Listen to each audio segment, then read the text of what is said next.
Salut, bienvenue sur l'épisode de cette semaine. Aujourd'hui, j'ai vraiment envie de te partager un peu de mon savoir et de mes prises de conscience des dernières années par le fait que mon human design est central dans mon entreprise. Bien évidemment, c'est clair quand que la personne est formatrice en human design puis qu'elle utilise le human design dans son entreprise, on dirait que c'est comme un no-brainer qu'elle doit prendre ça comme étant une part entière de son entreprise, mais tu sais, on ne sait jamais. On ne sait jamais. Il y a des choses que tu découvres au fur et à mesure de ton cheminement et il y a certaines personnes qui apprennent les informations seulement pour aider l'autre et qui restent vraiment dans la rationalisation dans leur cerveau au lieu d'être dans l'intégration. Ça, c'est des choses qu'on peut pas vraiment savoir tant aussi longtemps qu'on ne le traverse pas ou qu'on ne connaît pas un peu les behind the scenes d'une entreprise. Aujourd'hui, je te parle de 5 choses, 5 clés, 5 points, appelle ça comme tu veux, qui, selon moi, doivent être dits avant de décider pour toi si tu décides d'utiliser vraiment ton human design comme pilier dans ton entreprise. Parce que tu n'as pas besoin d'être comme moi, tu n'as pas besoin d'être une formatrice pour pouvoir décider de dire you know what? Mon human design, ça va être vraiment un pilier dans mon entreprise, dans toutes les décisions, dans ma façon d'être, dans mes choix, dans toutes ces affaires-là. Fait que, sans plus tarder, je vais te parler des 5 piliers. Si jamais tu me suis sur les réseaux, j'ai fait un reel qui était vraiment en surface par rapport à cet aspect-là, pour vraiment juste nommer les 5 piliers selon mon opinion, ma perspective à moi.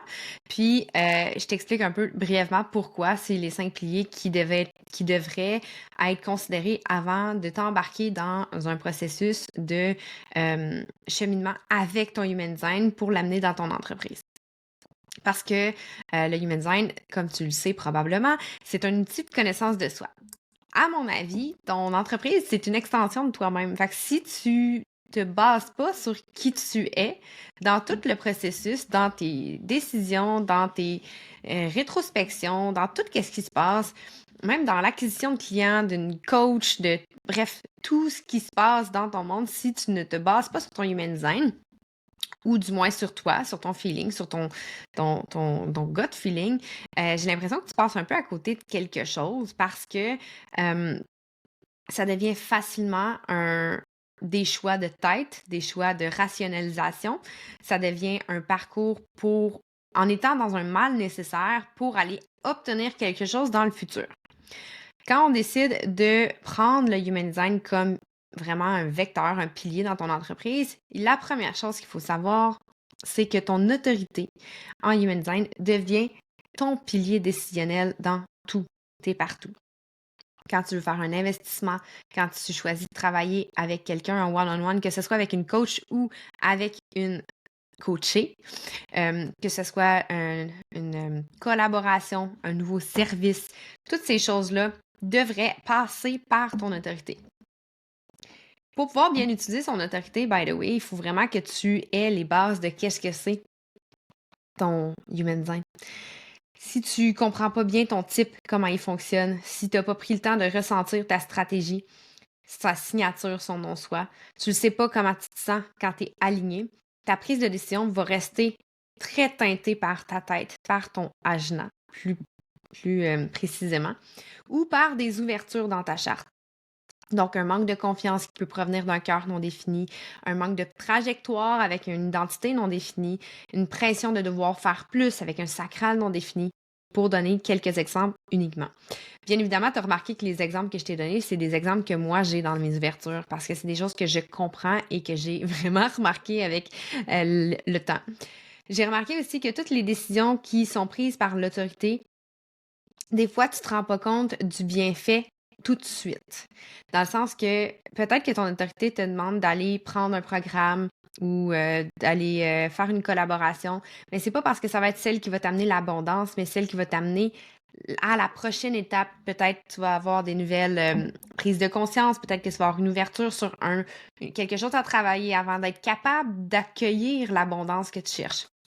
Fait que vraiment faire confiance à son autorité, c'est vraiment la base pour pouvoir prendre des décisions puis fleurir dans une entreprise qui est plus saine par rapport à qui tu es et non par rapport à aller chercher une croissance pour aller ensuite être heureuse. Parce que je le dis vraiment souvent, mais si tu cherches quelque chose d'externe pour t'amener un bonheur et que c'est pas ressenti à l'intérieur de toi et que pour arriver là, tu travailles fort en désalignement, ce que ça va faire, c'est qu'arriver là, tu vas peut-être avoir un comme yeah, mais tu vas rester dans ton mal-être. Ce qui t'amène à mon deuxième point que tu devrais savoir avant d'incorporer ton human design dans ton entreprise, c'est que ta santé émotionnelle va devenir une priorité. Ça, je l'ai appris à la dure parce que pour moi, j'arrête pas de dire, moi, je veux ça des émotions. Mais c'est pas tellement que j'ai pas d'émotions, c'est que j'ai tellement été drillée de show must go on. Autant par mon ancien domaine que le fait que j'ai fait de la compétition de sport, tu sais, même si t'es fatigué, même si t'es brûlé, finalement, à faire, mais même si t'es drainé émotionnellement, tu sais, quand t'arrives en compétition, the show must go on. Mais la différence dans quelque chose qui est un quick, je sais pas un quick fix, mais tu sais, un affaire qui va être vraiment rapide, comme une compétition, mettons, t'arrives sur la glace, comme au patin artistique, tu fais ton truc, mais ça se peut que tu n'aies pas la meilleure performance parce qu'il y a quelque chose émotionnellement qui est pas bien aligné, mais ça va pas nécessairement faire un shift dans tout le reste de ta carrière. C'est quelque chose que, de toute façon, dans les années 90, on ne nous disait pas de prendre soin de nos émotions pour pouvoir mieux performer. C'était pas quelque chose qui était appris. Puis après ça, dans d'autres sphères de vie, dans le fait que je suis non émotionnelle en human design, j'ai de la misère à me représenter avec mes émotions. Quand je travaillais en agence marketing, ils s'en foutent là, que tu sois chicané avec ton chum, là, ton client là, qui veut pas perdre des millions de dollars parce que tu te sens pas bien. Fait qu'au lieu de bien gérer les émotions, on apprend rapidement dans la société à les réprimer puis à dire c'est pas important. J'ai appris à la dure que quand je faisais ça, le reste de mes résultats était désaligné et le sentiment de vide allait vraiment s'installer. Parce que tu te sens pas sereine, tu te sens pas en succès, tu te sens drainée. Parce qu'il y a quelque chose qui est sous-jacent, qui n'a pas été adressé, qui n'a pas été circulé, puis qui n'a pas été réaligné. Des fois, les triggers émotionnels vont aller t'amener encore plus de clarté sur le chemin, le comment, le pourquoi. Encore plus si tu as une autorité émotionnelle. Mais même si tu es non émotionnel, s'il y a quelque chose de off émotionnellement, tout le reste va être off. Comme si tu le files pas bien, il faut pas laisser la peur prendre le dessus pour des lancements, pour des prises de parole, pour des offres, pour des services. Mais si tu n'adresses pas ces problématiques-là, ces manquements-là, ça fait un reflet de l'extérieur et souvent, ça va amener le fait que tu ne vas pas magnétiser à ta juste valeur, justement, parce que tu n'y crois pas toi-même ou il y a quelque chose, ta tête est ailleurs. Autant toi que ton auditoire mérite de t'avoir dans ton authenticité. Il n'y a rien de mal de reporter un live, de commencer ton live en disant You know what, en ce moment, je me sens pas 100%. Je suis tellement contente d'être avec vous, mais il y a vraiment quelque chose qui me pèse fort sur mon cœur. Puis, comme oui, the show must go on, c'est correct. Mais sachez que je vais prendre le temps de gérer ça pour vous donner 100% de moi. OK? Ça demande énormément de lâcher prise, cette facette-là de ton human design, de ton authenticité, de ton cheminement.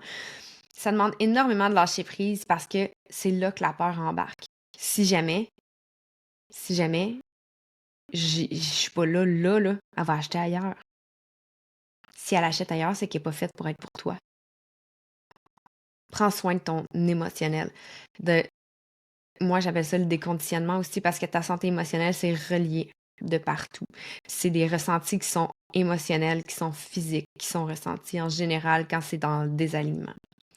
La troisième chose que tu dois savoir, c'est que ta méthode à toi, Elle s'apprend pas. Elle est cachée en quelque part dans ta charte. Il faut juste que tu prennes le temps de le découvrir.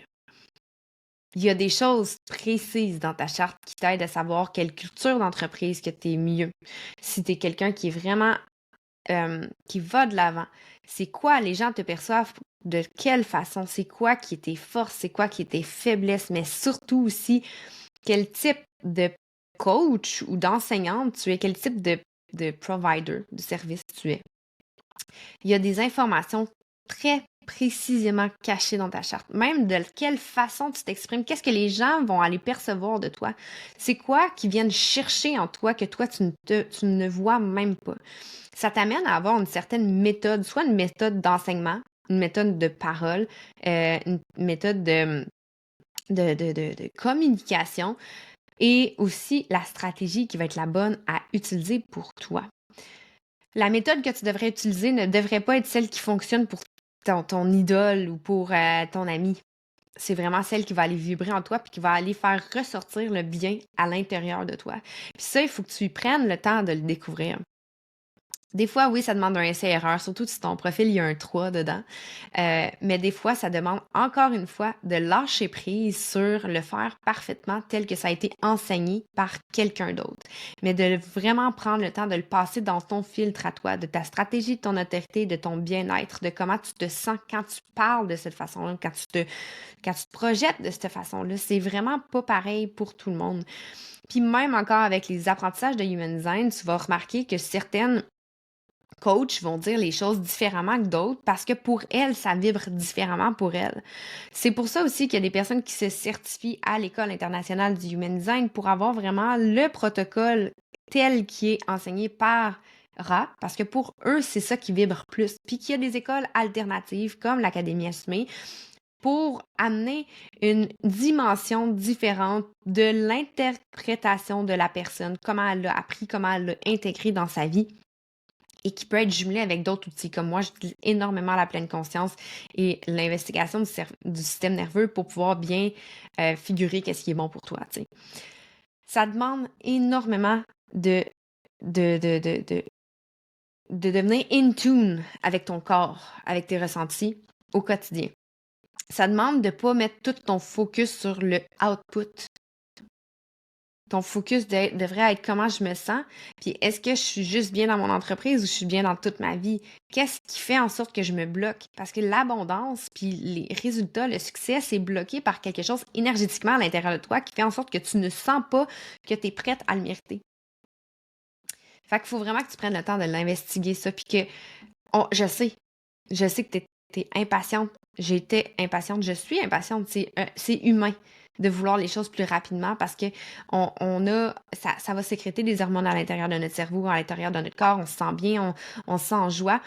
Mais est-ce que tu sais, là, ça c'est comme une parenthèse, mais ton corps, là, ton cerveau, il va aller sécréter des hormones différentes avec la gratification instantanée, comme le succès, une vente qui rentre, un like sur Instagram, ce genre de choses-là, puis il va aller, c'est de la dopamine. OK? Fait que là, ça donne un rush à l'intérieur de toi de sentiment de bien-être, mais ça te laisse dans la projection, c'est même pas c'est même pas l'action en soi, c'est même pas le like, c'est même pas la vente, c'est l'anticipation de faire plus. C'est ça qui crée la dopamine. Fait que ça te laisse dans le futur. Fait que quand tu restes accro à la dopamine, ce que ça fait, c'est que tu seras jamais bien ici et maintenant. Ton cerveau sécrète une autre hormone aussi que ça s'appelle la sérotonine, que ça, c'est le bien-être, le calme intérieur. Puis quand tu bâtis une entreprise, puis que t'es en processus de quelque chose, il faut que tu ailles chercher plus de sérotonine. Ça, c'est plus activé par ton système parasympathique. Fait que c'est dans la pleine conscience, dans le ici et maintenant. C'est quelque chose, c'est une hormone qui te fait sentir, je me sens tellement bien que j'ai envie de rester ici. Dans ton entreprise, il faut que tu aies un mélange des deux. Parce que tu veux pas juste rester bien ici maintenant, sinon tu vas jamais faire plus. Mais il faut pas que tu sois juste dans le plus, parce que tu seras jamais heureuse maintenant. Fait que quand je te dis que ta méthode est cachée à l'intérieur de toi, il faut que tu fasses un alignement entre le désir de plus d'impact, le désir d'aller chercher plus, le désir de toutes ces choses-là, mais aussi le désir que le processus se fasse à sa façon, en ressenti à l'intérieur de soi. Quatrième point, ta stratégie marketing que tu vas utiliser va être un appui. à toutes les choses que je viens de dire juste avant. Ça va être un appui à ton human design. Ça va être comment bien te mettre de l'avant avec ton unicité, avec ta façon d'être, avec ton type d'entreprise, avec ton rayonnement que tu vas aller chercher. Donc, exemple, tu peux utiliser de la publicité Facebook, un podcast, tu peux être dans l'organique, tu peux publier à tous les jours, peu importe, tu vas faire qu'est-ce qui est bon pour toi. Puis en étant très clair par rapport à, exemple, moi je suis projecteur, tu vas regarder aussi c'est quoi tes valeurs, c'est quoi tes besoins, tu vas regarder toutes ces choses-là. Tu vas voir quelle stratégie est bonne pour toi. Tu sais, mettons, en tant que projecteur, qu'une de mes valeurs primaires, c'est la liberté, puis que je veux énormément impacter, c'est sûr que la stratégie marketing qui va être plus dans le evergreen, qui est plus durable, qui ne me demande pas d'être tout le temps là, va être plus adaptée à moi. Mais la stratégie ne sera jamais la raison de mes ventes. Ça va être un appui à mon énergie.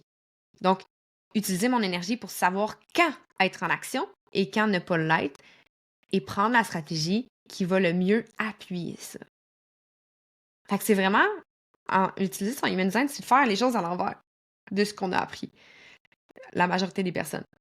La majorité des personnes arrivent dans le monde entrepreneurial en ligne puis ils se font dire hustle, hustle, hustle. Il faut que tu travailles fort. Il faut que tu sois constante. Il faut jamais que tu lâches puis un jour tu vas pouvoir relaxer. L'human design te dit non, prends ton énergie, bâtis ton entreprise de rêve pour être bien maintenant et ça va croître aligné à qui tu es. Le 5e point, c'est le point qui est le plus important à comprendre. Puis c'est pour ça que, exemple, avec l'Académie Mi-Esme, j'ai un groupe Facebook, j'ai une communauté qui est là, qui est soutenue. Parce que quand tu fais les choses autrement, que ce soit en utilisant son human design, que ce soit en utilisant l'astrologie, les cartes, l'intuition, whatever, de le faire à sa façon, ça fait un sentiment d'être seul, d'être un peu une outcast, mais souvent. Fait que c'est difficile de savoir à qui parler, à qui brainstormer, qui est là pour vraiment t'aider, qui est là pour te mettre des bâtons dans les roues. Ça peut devenir un peu confrontant parce que les personnes que tu as l'impression qu'ils te connaissent le plus, puis qui ont toujours été là pour toi au fur et à mesure dans ta vie, quand tu décides de faire les choses vraiment pour toi, souvent ne te comprendront pas. C'est pas pour mal faire, c'est pas parce que c'est des mauvaises personnes, c'est pas parce qu'ils veulent pas que tu réussisses, c'est parce qu'ils comprennent pas. Ils comprennent pas, puis ils veulent comprendre, puis ils se sentent impuissants parce qu'ils comprennent pas. Fait que quand tu es entouré de personnes qui ont le même vibe, qui sont vraiment dans you do you boo, puis qui comprennent que chaque personne est unique, ça aide énormément. Puis ça aide, mais je te dirais que il faut pas que tu ailles trop mettre la validation à l'extérieur. Il faut vraiment que tu réussisses à comprendre que tu es ta propre cheerleader, puis ta meilleure amie. Puis oui, dans le processus de bien te comprendre, être entouré, c'est très important. Mais il faut que tu prennes confiance que à l'intérieur de toi, tu as la réponse. Il faut que tu apprennes comment y arriver. Mais il faut que tu fasses confiance que c'est à l'intérieur de toi, que la bonne réponse va toujours être cachée. Ça ne sera pas à l'extérieur. Fait que c'est les 5 points que je voulais te véhiculer aujourd'hui pour cet épisode-ci. Je travaille énormément fort, pour pas dire des mauvais mots, parce que c'est pas vrai que je travaille fort. Oui, je travaille intentionnellement sur un outil qui va vraiment t'aider à mieux comprendre comment ton entreprise est alignée avec ton human design. Fait que c'est un blueprint marketing qui est autant un livre de référence qu'un workbook pour pouvoir l'adapter à toi. Parce que, tu sais, je veux dire, c'est un produit que je vais faire à très petit prix. Et il va y avoir aussi quelques vidéos pour t'aider à t'appuyer pour aller chercher les informations si jamais tu as de la difficulté. Ça va être un produit qui va sortir au début février environ. J'ai vraiment hâte de t'aider à travers ça. Mais sache que j'ai le programme aussi de 31 jours d'alignement qui est disponible pour toi. Parce que comme tu as pu comprendre avec ce podcast-là, ça part de toi. Fait que même si tu apprends toutes les cachettes de ta charte qui peuvent t'aider avec ton marketing, si tu n'as pas appris à vivre en cohérence avec qui tu es, que tu n'as pas travaillé tes ombres pour arriver à la lumière, si tu n'as pas remarqué comment tu agis, comment tu réagis dans certaines choses, ça ne va pas t'aider. Ça va juste rester mentalisé. Puis quand ça reste mentalisé, les avantages, l'alignement possible, il vient pas vraiment parce que ça reste tout dans la tête, c'est pas ressenti. Ça va vraiment pas être autant apaisant puis autant aligné. Il n'y a pas un sentiment d'euphorie, il n'y a pas un sentiment de bien-être qui vient s'installer, ça reste toujours en projection. On se rappelle, dopamine versus sérotonine, c'est ça qui va être créé. Puis quand tu vas juste chercher dans l'optimisation, ben t'es pas bien dans ton maintenant. Fait que le 31 jours d'alignement, c'est pas théorique, c'est vraiment 31 jours d'audio, un jour à la fois, pour amener de la pleine conscience dans ton quotidien en alignement avec ton human design. Fait que si jamais tu es dans ton processus, que tu sois entrepreneur ou pas, c'est bon pour toi, ce petit programme-là. Mais plus, si tu es entrepreneur parce que tu peux choisir ta sphère de vie pour le prochain 31 jours. Puis si tu es intentionnel dans cette sphère de vie-là, ça va vraiment pouvoir t'aider à rayonner un corps plus loin par la suite. Puis sinon, ben le blueprint, j'ai vraiment hâte de le sortir. Puis la semaine prochaine, je te donne une exclusivité concernant l'Académie Assumée parce que la semaine prochaine, il y a 2 ans, j'ai accouché de l'Académie Assumée. Puis il y a vraiment justement par alignement, par apprentissage de ce que j'ai vécu dans les dernières années. Puis, tu sais, je veux dire, je suis pas parfaite. Puis c'est super important pour moi de le mentionner puis de me réaligner au fur et à mesure. Je le mentionne souvent, j'ai mon identité qui est non définie, mon cœur est non défini. Puis des fois, quand je reste trop longtemps dans une branche, je me rends compte que je me désaligne. Il faut que je prenne du temps de me re-questionner, de m'introspecter souvent.